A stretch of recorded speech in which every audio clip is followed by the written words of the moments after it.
एक मिस्त्री जो सेवानिवृत्ति के करीब था, उसने अपने मालिक से कहा कि वह अपना काम छोड़ना और अपनी पत्नी और परिवार के साथ अपना समय बिताना चाहता है। उसे अपने काम की कमी खलेगी, लेकिन उन्हें लगा कि यह समय उन लोगों के साथ बिताने का है जो उनके लिए महत्वपूर्ण है। इस समाचार से उसके मालिक को दुख हुआ, क्योंकि यह मिस्त्री कई वर्षों से एक अच्छा और विश्वसनीय कर्मचारी था।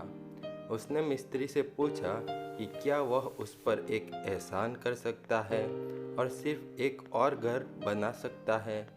मिस्त्री का जुनून फीका पड़ गया था, फिर भी उसने घर बनाने के लिए हाँ कर दी। जब वे इस अंतिम घर का निर्माण कर रहे थे, उनकी कार्यनीति फीकी पड़ गई और उनका काम औसत दर्जे का था।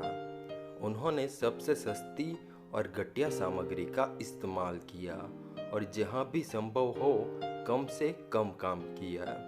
इस तरह के समर्पित उनके आखिरी काम को खत्म करने का यह एक बहुत ही खराब तरीका था, जो उनके पास आखिरी बार था। जब मिस्त्री ने उसका काम समाप्त किया तो उसका मालिक घर देखने आया। उसने मिस्त्री को चाबी दी और कहा, यह घर मेरे लिए वर्षों से किए गए कठिन परिश्रम के लिए मेरा तोहफा है। मिस्त्री चकित रह गया कि अपने मालिक से यह कितना उदार तोहफा मिल रहा था।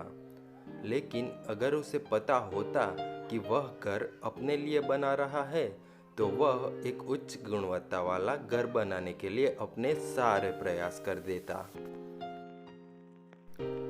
आप अपने जीवन का निर्माण कैसे करते हैं, इस पर भी यही विचार लागू होता है।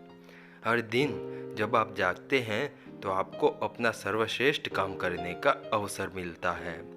फिर भी हम अक्सर एक और दिन के लिए अधिक महत्वपूर्ण चीज़ों को बचाते हुए औसत दर्जे का काम करते रहते हैं। फिर एक दिन हम खुद हैरान हो जाते हैं कि हमारा जीवन वो नहीं है जिसकी हमने आशा की थी।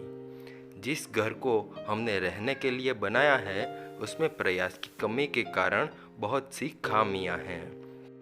हालांकि आप वापस नहीं जा सकते और इसे 1 या 2 दिन में फिर से नहीं बना सकते।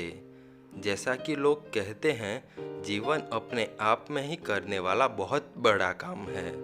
आपका दृष्टिकोण और विकल्प उस जीवन को बनाने में मदद करते हैं जिसे आप कल जिएंगे।